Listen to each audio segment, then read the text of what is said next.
Now, I believe that one of the main reasons why I've been invited to speak here today is because a couple of years ago, Tom Avermaet, who you'll be hearing from tomorrow, and I wrote this book, Urban Design in the 20th Century, A History. And in this book, we look at more than 100 urban design projects from the late 1800s up to the early 2000s, which we organized chronologically in 9 thematic chapters to understand how the discipline of urban design has changed over the past 100 or so years. Now, Tom and I have been fortunate enough to have our book reviewed by several esteemed colleagues who also study urban design history. And in these reviews, as you might expect, or as one might hope, some nice things were said, but also some critical questions were raised. And one review in particular has stuck with me. And this review was published in Planning Perspectives, and it was written by Pierre-Alain Crozet from the Milan Polytechnic. And I have included a quote or a section from this review on the following slide. In his review of our book, Crozet writes, Chapter 8, titled Finding Meaning in the Postmodern City, traces with rigor and acuteness the divergent and articulated positions which emerged in the 1970s and 1980s as a reaction to functionalist planning. Excessive importance is probably assigned to the role of Léon Krier, whose singular trajectory took him from the condition of brilliant draftsman of Jim Sterling's perspectives to a radical polemicist and a favorite architect of Prince Charles in his campaign against modern architecture. Concerning the international movement for the critical reconstruction of the European city, more than Leon, it is possibly his brother, Rob Krier, who deserves to be remembered, along with other contemporary protagonists, including Alvaro Siza, Hermann Herzberger, John Hayduk, and Vittorio Regotti, and Oswald Matthias Ungers themselves, for the exemplary contribution in what was the most critical laboratory of those years, the International Building Exhibit IBA in West Berlin under the guidance of Joseph Paul Kleehuis. Now, it's not my intention at all to sort of point a finger at Pierre-Alain Crozet, I think fair enough. But the reason why this review stuck with me is because this point regarding the overemphasis on the work of Léon Krier in our book resonated with comments that had been made by other colleagues who in conversation had casually remarked on the weight that our book assigns to neo-traditional urban design approaches and the attention given to projects such as Poundbury in the UK and Seaside in Florida. And these are both projects in which Léon Krier was involved. And it is true that these projects, and I'll explain them in a bit greater detail in a moment, have been given greater attention in our book than the IBA in Berlin. So initially when reading the review, I thought, fair enough. You know, sometimes I do tend to go down a rabbit hole, and on this occasion I dragged Tom down the rabbit hole with me because these neo-traditional urban design approaches had piqued my interest. And the reason why they had piqued my interest is because for a very long time, I actually knew very little about this kind of history. It was not part of the curriculum when I studied architecture and urban design in the early 2000s. And the strand of urban design usually receives only marginal attention in urban design historiographies. For instance, in Designing the Modern City, Urbanism Since 1850, a book of about 300 pages, Eric Mumford devotes 4 sentences to Léon Krier and his manifesto for neo-traditionalism in urban design, while Urban Design Since 1945, A Global Perspective, a book of about 350 pages, devotes 1 sentence to Léon Krier and his Charter for the Reconstruction of the European City. So when reflecting on this review of the book that Tom and I wrote, and after checking these other recent historiographies of urban design, a question popped in my head, namely, why is neo-traditionalism given so little attention in urban design historiography? So in this lecture, I want to consider 3 possible reasons, each one, in my opinion, a little bit more damning than the previous one. First, I will argue that it is deemed not urban enough. Second, that neo-traditional urban design is not modern enough. And third, that it is not ideologically palatable enough. And then in the 4th part of my talk, I will look at the road to redemption for neo-traditional urban design, which I argue is a road that new urbanism has walked down in the past 10 or so years, as American approaches to neo-traditional urban design, notably New Urbanism, seem to receive more attention in urban design historiographies than their European sibling does, with which it shares very close ties.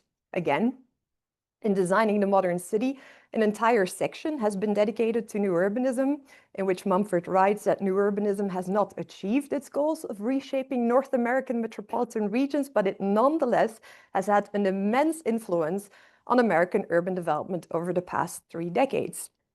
And similarly, in David Graham Shane's book, the role played by American New Urbanism in contributing to the emergence of the fragmented metropolis in the 1980s and 1990s is very clearly stated. And for those of you who are not so familiar with this book, this fragmented metropolis is one of 4 conceptual models that David Graham Shane introduces in this book. Now, the first reason that I would like to put forward for why neo-traditional urban design has not received much attention in urban design historiography is because it is not deemed urban enough. And this is a critique that over the past 30 years or so has been regularly leveled against neo-traditional urban design projects and approaches. For instance, in 1996, Alex Marshall wrote this piece. I hope you can see the title in pale green. It's called Suburbs in Disguise, and this was published in Metropolis magazine. And in this piece, Marshall argues that a grand fraud is being perpetrated in America. Across the country, developers and planners are selling repackaged subdivisions as new urban communities. Also known as neo-traditionalism, new urbanism is a much-hyped theory that planners can create cohesive communities by building subdivisions, though that word is never used, that resemble traditional towns or big city neighborhoods. It sounds good, but while the virtues of the traditional city or town may be desirable, they cannot be replicated on empty land at the edge of town where most of these developments are being built. New urbanism is fast becoming the new standard for suburban development. An avalanche of magazine and newspaper articles, books, and television shows preach that new urbanism will save us from our suburban sins. But these new subdivisions cannot cure the ills of sprawl. They are sprawl. And in this piece, Marshall focuses particularly on Kentlands, which is a fully planned neo-traditional development in the Maryland suburbs of Washington, D.C., which in 1996, when Marshall wrote this piece, had been recently completed. So through the analysis of Kentlands, Marshall highlights one of the key ingredients of this non-urban or anti-urban line of criticism, which has to do with the spatial planning approach adopted by neo-traditional urban developments. He writes, and again, a long quote, "Kentlands makes little sense without understanding suburban development. The essence of post-World War II development patterns is the old country road from which sprout subdivisions and shopping centers. Tracts of housing and eventually malls and office towers are laid out as appendages to the main road, which quickly becomes congested and swells from 2 lanes to 4 and often 8 lanes. Kentlands does not really change the suburban pattern. Like many other subdivisions, it sits on an amoeba-shaped parcel of former farmland and has only 1 or 2 principal entrances. Its average density, a little of 4 homes to an acre, is only slightly higher than that of most suburbs." Now, Kentlands, as probably many of you know, was designed by Andres Duaney and Elizabeth Platter Zberg, who are widely considered the founders of American New Urbanism. Before Kentlands, they had already designed Seaside, which you see in the images here, which became a template for neo-traditional urban design in the US. And interestingly, Seaside, like Kentlands, embodied many of the urban design principles that from the 1970s had been championed by Leon Krier, such as walkability and mixed-use development. Now, while Krier did not directly design Seaside, his theories shaped its planning, and he later collaborated with Duaney and Platter-Zberg on other projects and platforms for promoting new urbanism. And ironically, it is precisely this tie with new urbanism that critics over time increasingly held against Leon Krier, using it as ammunition to claim that his theories did not advance urban design, but offered a template for suburbanization. In 2013, Josef Rickwert, for instance, wrote, "Leon Krier has invoked, even deliberately emulated Heinrich Tessenow on the need to limit city size and city growth. Yet he does not seem to have heeded the lesson which Tessenhoff insistently repeated, that for any human settlement, village, town, or city to have any vitality, it must be productive. The fallow city is a contradiction in terms. Krier's lack of interest in such matters is illustrated by his involvement in the self-labeled New Urbanism, a tendency which has flourished in the United States and in Latin America, and he has recently planned a gated suburb, Cayala, outside Guatemala City, that advertises itself as a place where the rich can escape crime. Now, a brief aside, when you look up Cayala, you will find images such as these, and you will also find quite a few critiques that have been written about this particular project. And these critiques generally argue that rather than an urban neighborhood, Cayala is a gated community that lacks those characteristics that would make it urban, not only crime, which is an urban phenomenon, but also productive capacity, although it must be said that Cayala does have quite a few high-end commercial establishments, but it also lacks diversity. And Riekwart also points out in his text that New Urbanism is something of a misnomer. He argues, since the nature of these settlements, allegedly communitarian and pro-pedestrian, in fact discourages public transport and relies on the private automobile. That and the limiting of the population to owner inhabitants imposes a middle income limit on those who choose to live there, while their policy excludes both industry and agriculture. It is arguably that really makes them not new, but anti-urban. Now, here at this junction in the presentation, I need to point out that for every critic arguing that new urbanism is actually not urban at all or more suburban, and it's therefore not a solution to sprawl, there is another critic who claims the exact opposite. So I believe that another stronger and certainly less disputed line of criticism leveled against neo-traditional urban design is that it is not modern enough or not modern at all. Now, this is probably not very surprising, given that this approach to urban design is literally called neo-traditional, and an anti-modern stance has been deliberately cultivated by its proponents. For instance, when François Poury, who you see on the top left, the creator of Port Grimaud, and you see Port Grimaud in the images, which is a seaside town in France that had been constructed ex nihilo. It might look like Venice, but it was constructed from the 1960s on. Following neo-traditional urban design principles. So when François Poury died in 1999, the magazine Werk Bouwen Wonen published an obituary, which you see on the right, and the title of this obituary is An Anti-Modernizer. And this choice of title is immediately explained in the opening of the piece. French architect François Poury, creator of Port Grimaud on the Côte d'Azur, who vehemently opposed the intellectual tyranny and built vulgarity of modern architecture, has died at the age of 86. Now, Leon Krier similarly adopted an explicit anti-modern stance. He heavily critiqued modernist urban design for the way in which it promoted the compartmentalization of the city into different functional zones. For Krier, as you can see in these diagrams, on the diagram on the left, for him this was akin to severing the senses and organs of the human body and isolating them from each other. Now, a main proponent of the idea of the functional city was, of course, Le Corbusier, who Krier calls the exterminating angel and l'architecte de l'ère machiniste, or the architect of the machine age in this sketch on the right. And according to Krier, this machine age had propelled industrialization, which resulted in devastating effects on the built environment. Krier argued that ongoing industrialization, the construction industry, had failed to deliver on its promises of technical improvement and reduction of construction time, and instead it had to introduce a sort of sameness into our urban landscapes. And this self-avowed anti-modern stance has become one of the main sources of criticism leveled against neo-traditional urban design. And to unpack why, I want to briefly introduce this article, which you see here, which appeared in the RIBA Journal in 1995. It was written by Louise Rogers at the occasion of the completion of the first phase of Poundbury. And Poundbury is an urban extension to the city of Dorchester in the UK. It was commissioned by King Charles, then still Prince Charles, who, as the heir to the throne, owned the land on which Poundbury sits because it is part of the Duchy of Cornwall. So the prince basically acted as a developer for this land. The urban design for Poundbury was drawn up by Léon Krier from the late 1980s, and the first phase was completed in the mid-1990s, which is when this article appeared.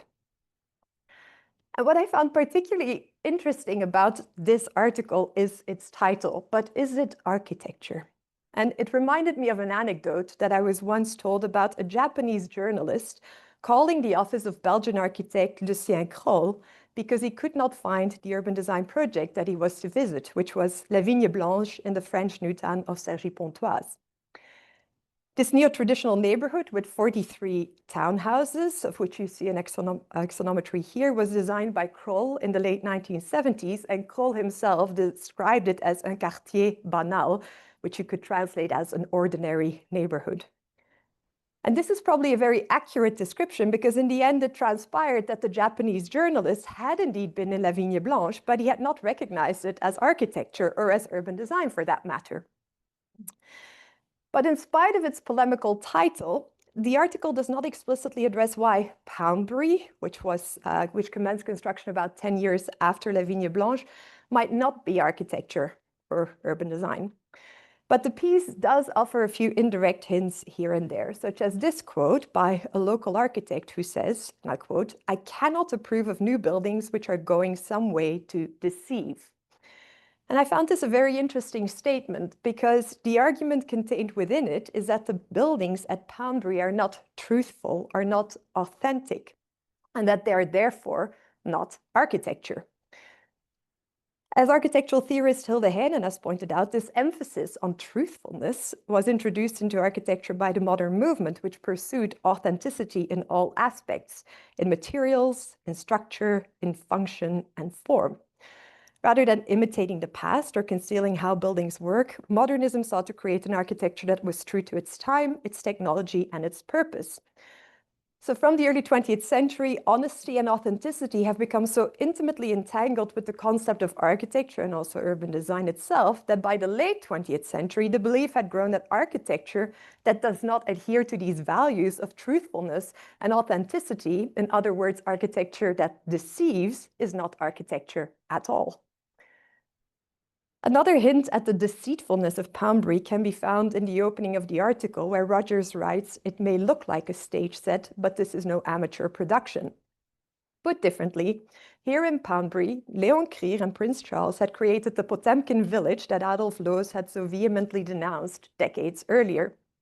And similar critiques regarding the deceit committed by neo-traditional urban design have been leveled against other projects as well. In 1982, for instance, the German magazine Architect published a piece on Port-Grimaud, the French town, by Françoise Poury, which is titled "Good, Beautiful, and Fake." Now, interestingly, also this article speaks of the theatrical quality of the urban design. What Poury created is a place that awakens childhood fantasies in each of us with its daring set design architecture.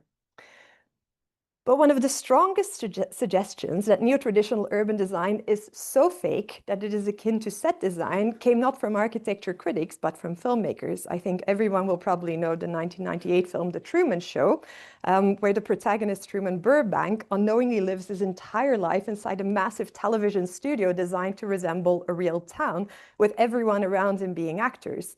And ironically, this film was not filmed in a television studio or on a stage set, but at Seaside in Florida.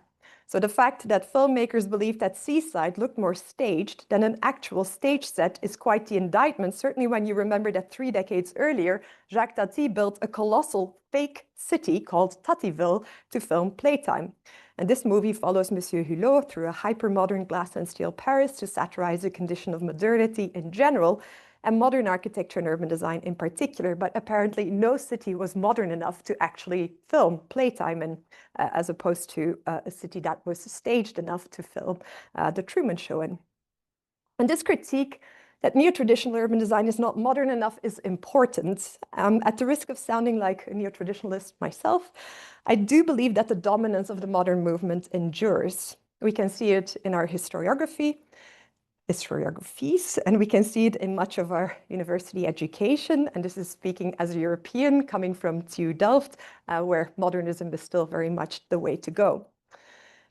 But I believe that more so than formal predilections, an important reason why the dominance of the modern movement endures is because of its ideological connotations. Histories of architecture and urban design, such as Hilde Heine's, have taught us that the modern movement was inherently progressive, democratic, forward-looking, and leftist. By contrast, neo-traditionalism in architecture and urban design conjures reactionary, conservative, right-wing, and populist tendencies. And I would therefore argue that one of the strongest counts against neo-traditional urban design, at least from a historiography point of view, is that it is not ideologically palatable enough. For the past 30 years or so, this sentiment has informed much of the criticism directed at neo-traditional urban design. For instance, in 1993, the NE Corporation organized a very noteworthy debate at the Guggenheim in New York, which focused on the recently completed town of Seaside. The event was tellingly titled Seaside and the Real World, a debate on American urbanism, and I read this as a suggestion that Seaside is not the real world. Participating in the pro-neo-traditionalist camp were Duane and Platersburg, the designers of Seaside, and Diane Girardot, professor of architecture at the University of Southern California. In the opposing camp were Peter Eisenman, Mark Linder, and Marxist geographer Neil Smith. And a review of the event published in Building Design highlighted the ideological opposition that lay at the root of much of the criticism of neo-traditional urban design. And I'll read two short excerpts from this review, both reiterating remarks made by this anti-neo-traditionalist camp. Quote, Eisenman leapt into the attack with evident relish. Plain old good design sounds to me like apple pie. There's no such thing as the innocence of this term. Why is old and good put together? Who is it good for, and what the hell is authentic variety? I get nervous hearing this. They want to get you chasing the style game, but what they're really interested in is ideology. They assume that pragmatism is not an ideology, when of course it is. Eisenman pinpointed the ideological core of Seaside, that it does not represent neutrality, quoting Tafuri to good effect. In any time, there's always a looking back and a looking forward. In this case, the review continued, there seemed to be a good deal of looking back. Quotable 70s Marxist on the one side, ye old typologies on the other. As soon as Neil Smith began to speak, he might as well have had a sign, Henri Lefebvre, flashing over his head. And yes, soon enough, he was launching into those favorite Lefebvre lines, undimmed in relevance by 25 years of political and social transformation. Smith's dour and predictable analysis, it's only for the bourgeoisie, about a place specifically designed only for the bourgeoisie. And today still, neo-traditional urban design is commonly associated with conservative, populist, and right-wing ideologies, as well as with capitalist pro-development policies. And this is perhaps most poignantly illustrated by the May 2019 issue of the German magazine Arch Plus, which has as its theme rechte Räume, which can be translated as right-wing spaces. And in this special issue, two contributions were devoted to Frankfurt's Neue Altstadt, so Frankfurt's new old town, which is a neo-traditional urban design project at the heart of Frankfurt in Germany, which was completed in 2018. And you can see an image at the bottom right. In his review of this project, Stefan Truby argued that such reconstruction architecture in Germany is a key medium for the authoritarian ethnic historical revisionist right. This is intended to be a blank slide. But the irony is that on either side of the Atlantic, these neo-traditional urban design approaches have their roots in the 1960s and 1970s urban struggles for the right to the city and in mounting environmental concerns. In the US, the origins of such thinking, and I'm very aware that Peter's in the room here and might tell me that this is not the case, but in the US, the origins of such thinking can be linked to Jane Jacobs's resistant actions of the 1960s, when she defended New York's blighted inner city residents against Robert Moses's top-down technocratic urban schemes. While working for Architectural Forum, Jacobs wrote about urban renewal projects as she witnessed the fiasco of post-war urban planning. Her observations challenged the basic premises by which modern city planning had functioned since the end of the Second World War. In Europe, then, key figures of the movement for the reconstruction of the European city, such as Léon Krier, but also Maurice Culot, and this is a name you should remember because I'll return to him later, also challenged such top-down pro-development urban planning. Culot, for instance, an architect, was actively involved in the actions of the grassroots organization Atelier de Recherche et d'Action Urbain, also known as the ARAU, which fought the demolition of working-class neighborhoods called the Marolles in Brussels. To challenge the pro-development logic that had taken hold of the Belgian capital, Krier and Culot designed what they called counter-projects and gathered several examples in this book, in which they write that their neo-traditional urban designs are to support the battles conducted by the workers against the appropriation of the city by monopolies and in active opposition to private and public speculation. Now, these post-war struggles also adopted a central role in the Declaration of Brussels, which was published in 1980, and to which both Léon Krier and Maurice Culot contributed, along with other supporters of neo-traditional urban design in Europe. And the Declaration of Brussels, and you see the cover on the far left, was intended to oppose and ideally replace the 1933 Charter of Athens, which promoted functional urban planning. Interestingly, the Declaration of Brussels, which I hope, as you can see from the image on the cover, heavily promoted neo-traditional urban design, contained explicit references to leftist ideas and ideologies. Chapter 9, for instance, shown on the right, was titled Traditions and the Urban Struggles. And chapter 10 was called Le droit à la ville, which is actually the French translation of The Right to the City, Henri Lefebvre's famous 1968 book with the same title. So both Jacobs and Krier, as well as Maurice Culot, believed that modern urban planning was the cause of many of the ailments that affected the city and its residents. So it should then come as no surprise that the solutions that they put forward were quite similar as well. In The Death and Life of Great American Cities, Jacobs detailed 4 conditions for revitalizing the city. First, mixing uses. Second, short urban blocks. Third, architectural variation with a good proportion of old buildings. And fourth, high population density. And according to Jacobs, the necessity for these 4 conditions were the most important point that her book had to make. And then Krier's later charter for the reconstruction of the European city strongly resembled Jacobs's 4 conditions. In this charter, Krier proposed a polycentric city model composed of autonomous neighborhoods up to 33 hectares large that would each house a mix of urban functions. These projects were to have a high population density. They were to house 10 to 15,000 people, and one should be able to traverse them on foot in 10 minutes or less. Krier also suggested that the city could only be composed of streets, squares, and urban blocks whose dimensions and proportions were derived from traditional urban forms. Now, also important to note is that on either side of the Atlantic, this movement towards neo-traditional urban design was infused with sustainability thinking from the outset. We already heard about Peter Calthorpe yesterday. In the US, the radical ideas of Peter Calthorpe, who's also been described as an outlaw designer on the ecological frontier, played an important role in laying the foundations of the Congress for New Urbanism. And in fact, Calthorpe was one of the Congress's founding members. In Europe then, Krier strongly critiqued urban sprawl from ecological, social, and economic standpoints. He, for instance, said that the daily commute between the different parts of the functional city resulted in a wastage of human and chemical energy, and you can see that written at the bottom left. He also promoted craft-based construction methods, which he believed were more environmentally friendly and more sustainable socioeconomically speaking, because they created job opportunities for blue-collar workers. So far, so good. But then from the late 1970s and during the 1980s, the urban principles formulated by people such as Jacobs, Krier, and Calthorpe, as well as others, were formalized into declarations and charters. In 1978, Krier outlines this charter for the movement for the reconstruction of the European city, which you see on the left, which was subsequently further elaborated and published as the Declaration of Brussels, which you see in the middle. And the guiding principles of American New Urbanism, which borrowed heavily from Jacobs's ideas, were first laid out in the 1991 Awani Principles and then further elaborated in the 1999 Charter of the New Urbanism.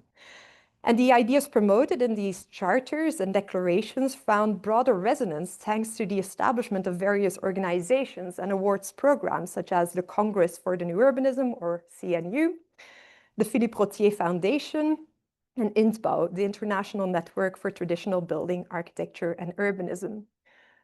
And I would argue that by selectively translating neo-traditional critiques of the ailments of modernist urban planning into an easy-to-follow recipe with ingredients such as mixed use, high density, block structure, walkability, and neatly packaged into clearly defined declarations and charters, this urban approach was gradually disconnected from its quite radical leftist aspirations and origins.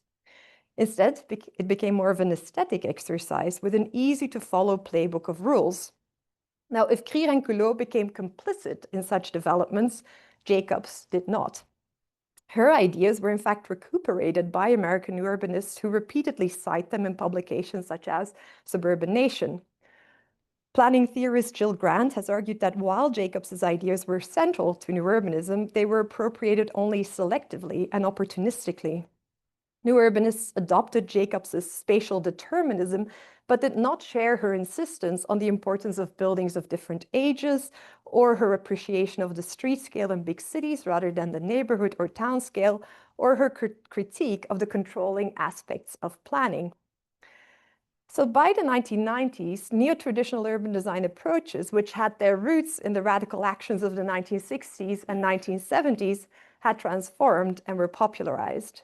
Both in Europe and in the US, they had by and large become a model for property developers to create ideal, often suburban villages, such as Seaside and Celebration in Florida, Kentlands in Maryland, Rancho Santa Margarita and Laguna West in California, and of course Pambury in the UK and Port-Rémaux in France. Now, neo-traditional urban design approaches have also frequently been used for the formulation of profit-driven urban regeneration schemes, such as Frankfurt's Neue Altstadt, and also for more anonymous soft regeneration processes in historic inner-city neighborhoods across Europe. And this is why from the 1990s, as more such developments were realized, criticism against neo-traditional urban design grew. And you may have noticed that most of the articles that I've been citing are from the 1990s. And the critique became particularly strong in the US, where scholars targeted new urbanism on ideological grounds, sometimes quite explicitly, as was this case in the Any debate. Scholars took umbrage with new urbanism's inability to create social diversity, and the argument here that has been oft repeated is that new urbanist neighborhoods are bourgeois utopias that cater mostly to near homogeneous groups of middle-class, well-educated, mid to high earners who are homeowners rather than tenants. And the papers shown here are only the tip of the iceberg. Another strong strand of criticism relates to new urbanism's penchant for greenwashing. If new urbanists have placed great emphasis on the walkability of their urban design schemes, scholars have argued that they commonly do not significantly reduce car usage and that their green image is largely the result of clever marketing. Also noteworthy is the feminist critique that has been formulated with regards to neo-traditional urban design. And the argument here is that these neighborhoods support the nuclear family ideal and promote the image of the stay-at-home soccer mom. In her contributions to the book Design and Feminism, Susanna Torre, for instance, describes how the walkable environment of new urbanism did address the creation of a safe environment for children, but decries that it did so as a rigid, controlled social machine. And these strands of criticism suggest that a shift has occurred in the ideology that underpins neo-traditional urban design, from more progressive and leftist ideas to more conservative and capitalist thinking. And I should point out that most of these academic critiques that you see on the screen here have been written by geographers and sociologists. Scholars from architecture and urban design community have remained remarkably quiet on this front. Okay, now the road to redemption. Given all this criticism, it is perhaps surprising that neo-traditional urban design strategies have continued to thrive, certainly in the US, where today new urbanism, one could argue, has become gospel. I hope you remember the quote by Eric Mumford at the start. And I believe that this popularity is a result of a carefully considered campaign of theorizing and genealogizing the movement, which is aimed at both scholars and professionals working in the field. In the academic realm, it is interesting to have a look at those who have engaged in theorizing and in this process redeeming, I would argue, neo-traditional urban design approaches. The writings of Emily Taylor, for instance, who has edited the second edition of the Charter of the New Urbanism, center on the promises of New Urbanism, and in doing so, her work allays critiques that have been formulated against the movement. In her publications, Taylor has explicitly asked that urban geographers and planners give New Urbanism a chance by separating fundamental principles from descriptive assumptions and implementation problems. In her 2005 book, New Urbanism and American Planning, The Conflict of Cultures, Taylor suggests that New Urbanism has been treated too harshly for its attempt to combine multiple traditions that, though interrelated, often comprise opposing ideals. And in a paper published in 2008, Taylor has suggested that critiques with regards to New Urbanism's shortcomings in terms of socioeconomics, affordability, diversity, and equity goals have to do with the fact that without institutional and policy support, physical planning cannot solve everything. And this is true. I think it's absolutely true. But I would argue that it is precisely because the political dimension was evacuated from neo-traditional urban design strategies as it transformed between the 1960s and the 1990s that this connection to institutions and policymakers has become more difficult to achieve. Now, I've also been told that new urbanist policymakers are actually quite well embedded in American sort of policymakers' institutions or institutional settings. Now, it is also instructive to have a look at how the CNU on their website has constructed and continues to construct its own genealogy through reading lists of what they call new urbanist books. Here, Jane Jacobs' Death and Life of Great American Cities is listed as one of 4 foundational texts of the movement, while the category Gentrification and Diversity includes Everyday Urbanism by John Chase, Margaret Crawford, and John Kaliski. The architecture section then suggests a broad range of influences, ranging from Leon Krier, Kevin Lynch, Spiro Kostov, and even Oscar Newman, to perhaps less obviously so, Stephen Harris and Deborah Burke's Architecture of the Everyday, Stuart Brand's How Buildings Learn, and Ian McHarg's Design with Nature. Similarly, the CNU YouTube channel contains dozens, if not hundreds, of videos. I have not watched them all, but feel free to do so. And some of these videos seem explicitly designed to confront and allay critiques that have been formulated against new urbanism. As you can see in these screenshots, in their talks, supporters of the CNU address housing affordability, accessibility, diversity, queerness, and feminism, as well as climate adaptation. All topics for which new urbanism has in the past been criticized very heavily. Now, European champions of neo-traditional urban design seem less concerned with addressing critiques or paying lip service to critics. If once upon a time, Krier and Culot argued that their designs were to support the battles conducted by the workers against the appropriation of the city by monopolies and in active opposition to private and public speculation, today, Culot and his firm Arcas do not seem overly concerned with such matters. Arcas projects, such as Duinenwater in Knokke, one of their recent projects by the Belgian coast, for instance, includes large villas, a hotel, a recreational lake, and a golf course. Now, one can only assume that this project has not been designed with disadvantaged urban groups in mind. If social ambitions have been set aside, where Culot has remained steadfast is in the use of neo-traditional design elements.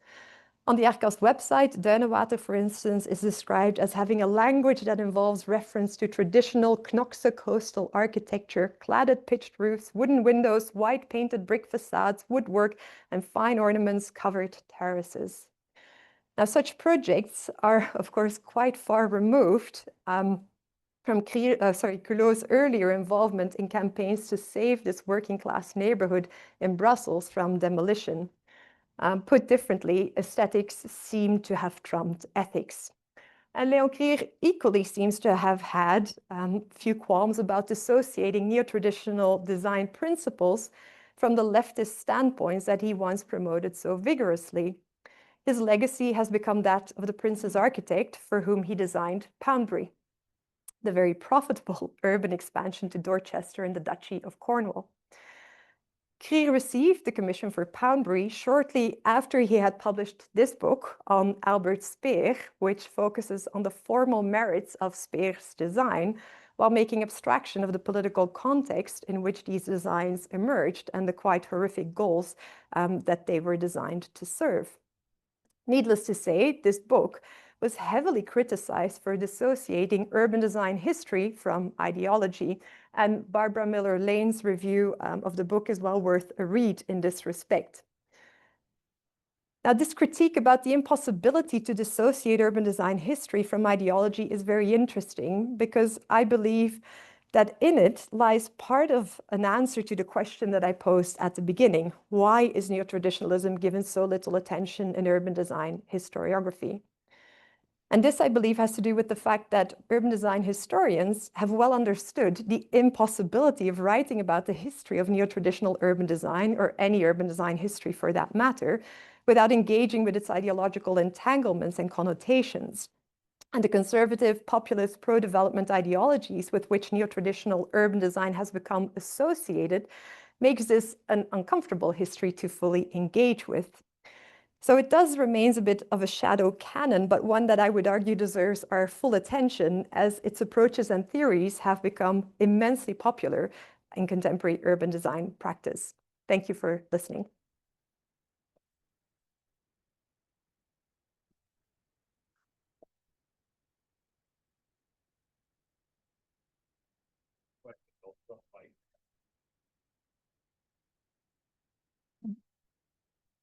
Sorry. Thanks. Any questions? Yes, and if you could look at I see Robert. Oh, yes. Okay. So.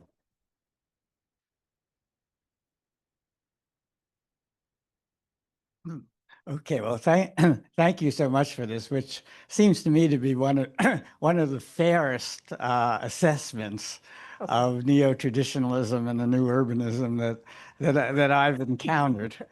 I would just suggest another reason that, as you rightly say, neo-traditionalism has been neglected, at least in architecture schools and textbooks, and that is that the fundamental ideas of new urbanism, neo-traditionalism in urban design, in terms of walkability, density, mixed use, mixed income, have been so universally accepted that they no longer even associated with neo-traditionalism and especially the Congress for the New Urbanism.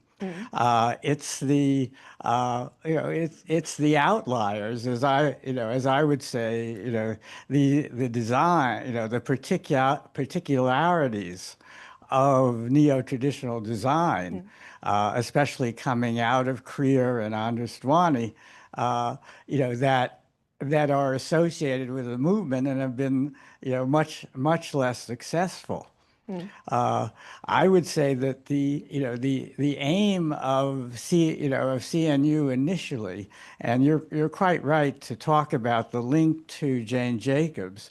It was the attempt, maybe a doomed attempt, to apply Jane Jacobs' ideas to suburbs, and to create walkable, mixed use, mixed income spaces within the suburban environment. That to me has largely failed.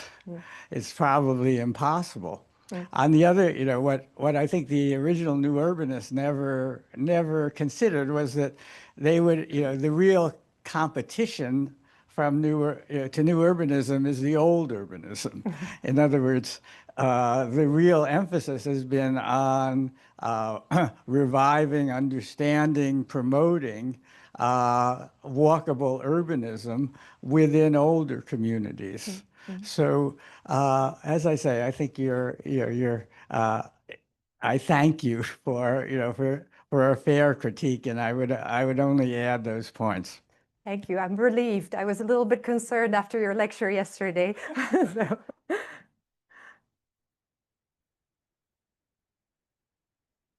Yeah. Okay. Yeah, I suppose I have one of the less generous critiques then. So it seemed to me that in the 1990s,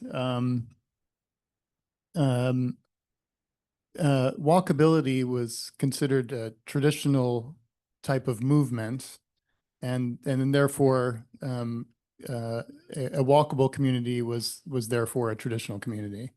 I think what's implied by the idea that we don't need, or the ideas have been absorbed, kind of, let's say, of walkability, misses the fact that they already existed before the new urbanism. So in other words, we didn't really need the new urbanism actually to find walkability, because people like Jane Jacobs were writing about walkability 20, 30 years earlier, if not, if we talk about it today, you know, a half decade, 60, you know, and we didn't really need what was effectively, with new urbanism, the rebranding of nothing less than urban design. So, you know, I'll just say, you know, from the point of view of Jane Jacobs, I think the, you know, the analysis that was put forward was right. Jane Jacobs' ideas were also partly hijacked, in the sense that they were you know, Jane Jacobs did not talk about urbanism as traditional urbanism. So if old urbanism means, you know, the pre-modern, or the, what is it really, what it boils down to is the automobilized urbanism, then that's, you know, then that is traditional. But traditional really, I think, in this sense, got away from the idea that really almost all of Jane Jacobs' critiques in activism had to do with automobility. So I'll leave it at that. Thanks.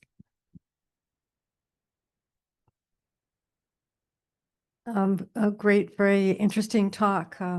I was thinking about how the thing that they don't really talk about with new urbanism so much are the regulations. Like if you go to one of these new urbanist communities now, you will see that they haven't changed. Seaside looks just like it did, probably. I've never been to Seaside, but I think it just looks just like it did when it was built.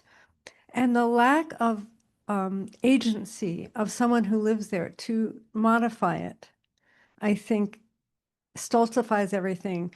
An increase in density can't happen. Streetcars can't happen. If you can't walk to work, it's failed. You know, if you can't take the streetcar or the subway to work, it failed. And so the lack of ability to change for future growth, I think, is one of the things that we don't talk about so much.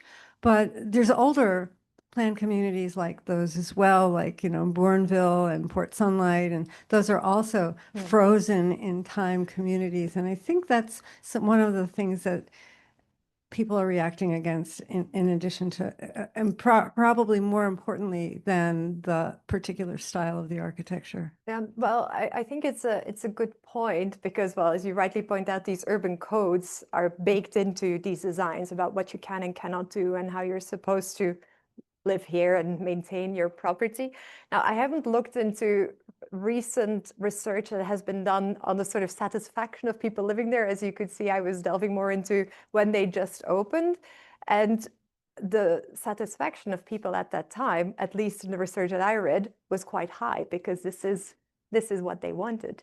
And that's also often the argument that new urbanists use, that this is what the community wants, this is what people want. But I wonder if those opinions would still be the same. I have not looked into recent research. I don't know, what communities who live there now and who've lived there for some time, say. So that's another thing I could look into, possibly. Can I just briefly hijack the question, Dorian, before you get to your question? Is that okay? Good. Just a hypothesis, because we teach, I assume many of us teach urban design or urban history courses, and I always have a class on new urbanism of some sort, or, postmodernism. And the way that I try to introduce it is modernism versus postmodernism is a universality of form, geographically, right? The international style versus a universality of time. So it's the idea of these quote unquote time-tested principles that have been there for 1,000 years and still hold true today. Is that a fair assessment? I sometimes wonder, the students always give me a blank stare when I tell them that. I still get blank stares in the room here. But is that a fair assessment? There is still that universality, which is probably part of what worries me about the movement. Well, to be honest, Conrad, I already got stuck on your first sentence because I know that Nan Allen has written this book, Postmodern Urbanism, and of course, Neotraditional Urban Design is explained in great depth in it. But I find it, of course, it is postmodern urban design, but it is treated very differently because the quote that I showed you, the review of our book at the start, I thought it was very telling that Alvaro Siza, Hajduk, they're all fine. If we'd written about them, no issue, but that's a different kind of postmodern. And so I find it hard to actually lump them together and talk about one postmodern urban design. But I think your assessment is fair enough, but it's the American bias. The American, I would say, postmodern tends to be. Because I tend to differentiate, it's hard to lump it together and to say, but yeah, I think your assessment is fair enough, but I find it difficult because for me, the new neo-traditionalism is generally put under this big banner of postmodern urbanism, but it is still slightly different and slightly less appreciated, and it operates in different ways, I think, to other postmodern urban design strategies, such as the one at IBA, although there was also part of reconstruction, but there were also new projects, but these projects were not fully neo-traditional in this term of architecture. Maybe they were in terms of the physical footprint and the making of squares and streets and things like that, but the physical manifestation of the buildings was very different to what Krier and Duane and Platters-Burke are proposing. So I would struggle to teach your class in a concise manner. Yeah, again, I would agree that you had a very fair assessment of what's been happening with the new urbanism. Just a couple of things maybe you could get your opinion on. One is, I think one of the reasons why the new urbanism needed to embrace things like walkability that have been around forever is because we gave them up. In the city and in the suburbs, we gave the city and the suburbs over to the automobile. And I think that was one of the driving reasons why the new urbanism adopted a lot of that traditional language. And so I think that was an important point in what they were doing. The other thing is the thing that we always hear and we see in the examples from the 90s we see Poundbury, we see Seaside, we see Kentlands, and it frames the new urbanism under that banner. But there are actually other firms who were working in the inner cities, like Urban Design Associates out of Pittsburgh, and doing Hope 6 projects within the city that are under the banner of the new urbanism. And I think that's part of why it gets a bad rap, is because in the beginning, the people who promoted it the most, who were the flashiest figures, such as Andreas, were doing most of the work in the suburbs under the charge of trying to slow down sprawl because it wasn't going to stop. And I think the third thing that I think is important to realize is that there's always been modernist critiques of the traditional city, neo-traditionalism and the new urbanism, but I have yet to see the modernist exemplars of urban design that we are supposed to look to teach students how to do. I think that's fair enough, but I think it's a very good point that you make, because of course I went to the big figures in this presentation, and I know, but the reason why I'm wanting to make this argument and I use the big figures is because I think there's many practices that are working along these principles of new urbanism, neo-traditional urban design. But I mean, I again went down a rabbit hole with the CNU website, looking at all these YouTube videos and all the things. And part of me is a cynic that I think they're doing all of this in order to redeem themselves. I use the word redeem as well. But you could also say, okay, maybe they are trying to be activists again and promote these things really honestly, and they want to do these kind of projects. But I think that I don't know. I haven't done enough research to actually determine whether I should be a cynic or I should be more hopeful and say they are also recovering their activist legacies or the activist roots of this new urbanism sort of legacy. And I think more research would be required for me to make that decision how I feel about this. At the moment, I'm still veering towards a cynical side, to be honest, but maybe you'll tell me some projects I should look at that might convince me otherwise. Do we have time for one more? I think Tom had, no. You do have a question, then you were probably first. Yes. Maybe we break at 2:15. Yeah. I'll keep it short.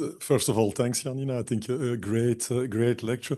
I think that a particular turning point in your lecture is the moment that you described that this neo-traditional urbanism moves from a socially engaged, environmentally engaged movement to something that is understood as codes, let's say, particularly aesthetic codes.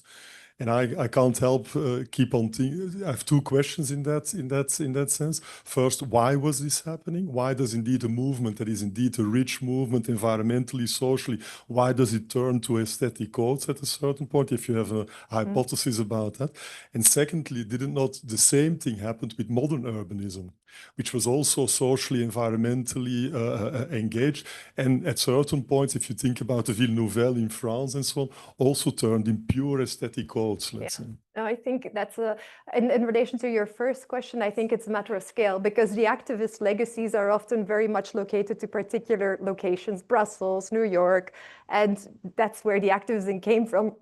We need to do something. But then you want this movement to gain traction, and that's when they start making charters, they start making declarations in order to get more people on board. It's almost a bit like a cult that you start putting it down, how you can approach this. And in order to approach it, in order to make it translatable, you have to remove some of the connection to these activist grassroots, what happened in Brussels, what happened in New York. And I think this is part of, it's the upscaling, the trying to make it more universally applicable, that I think is why they started making these codes. And I think the second part of your question, yes, definitely, but it's ironic that the modern movement is very rarely sort of criticized as heavily as this one is, given that in their essence, they were doing the same thing, or they were starting from a quite progressive agenda. But that critique, well, it's emerging a little bit now, but it's never been as explicit and as strong as it has been against neo-traditional urban design. So then you think, well, that's also not really fair. So yeah. It's not 2:15 yet, so let's keep the questions.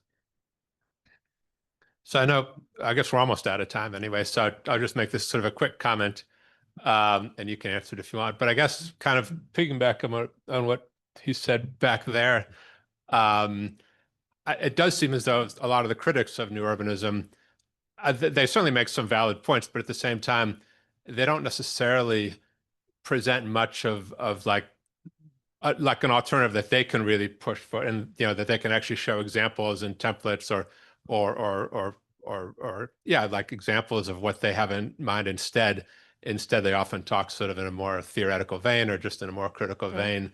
I think that's beginning to change. I mean, I think in the American context, there's this sort of retrofitting suburbia thing with June Williamson and I'm forgetting the other person.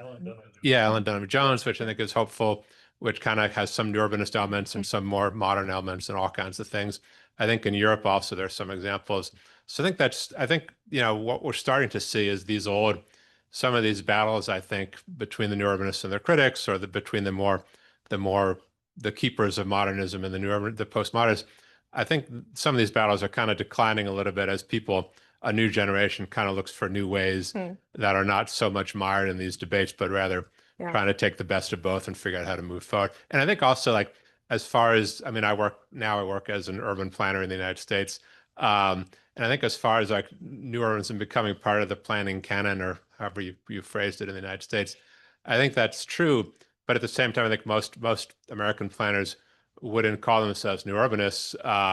They don't think about it that way. But in terms of, they promote walkability and sustainability and other things, and more sort of vibrant public spaces, that essentially they are kind of sort of in the footsteps, or you could say they're kind of broadly speaking, they're kind of within the new urbanist sort of ideas, I'd say. And also thanks for your talk. It was a very good speech. A very brief question, Bruno. Well, Thank you. Thank you very much, Janina, for this wonderful lecture. I have one question and maybe a comment. Maybe the question is, where do we go from here? And I really like that you actually you really clarified what was happening. And it's like this neo-traditionalist architecture that almost switched ideologies. But then I was thinking about our own work we're doing. We're working a lot with these activist groups in Brussels. So we're doing historical research as well as design research, which is quite embedded in how they work now. And what from our research in Brussels, we noticed that actually it's less schematic maybe. And what we encountered there in the context now, it's a quite messy context, and it's a quite mixed bag of ideologies, but also design solutions. So I'm wondering, where do we take it from there? Because there's like one big question. Okay, can we take the ideological question out and look at the design? Or I guess that's impossible. But then if we see it as if you look at it as a kind of entanglement of ideology and the design forms that are presented, how do we move forward with them? Because it's quite unschematic sometimes. Yeah. Well, but I think it's fair enough, Bruno, but I think I've also schematized it a lot, because I'm quite sure that François Spory, who was a developer, he was not really thinking about the urban struggles in the 1960s when he started Port Grimaud. So I presented it as if this movement moved from one, but the movement was always composed of different ideas of thinking from the start. And I think that's also, maybe returning to Tom's comment, also part of the reason why it sort of transformed so easily, because it was never like, oh, we're all activists and we're going to engage in the urban struggles. No, there were others who were engaging in it, like Spory, for very different reasons, just to turn a profit, build this town and turn a profit. So I think, but I had 40 minutes, so I had to sort of simplify it, but it's never so simple. And I think that's why you need a much bigger project and much more time to really pinpoint these differences. And I felt almost conflicted saying it went from left to right, because it's overly simplistic. This is not really how it was, but it makes for a good story. But there is some of that in it,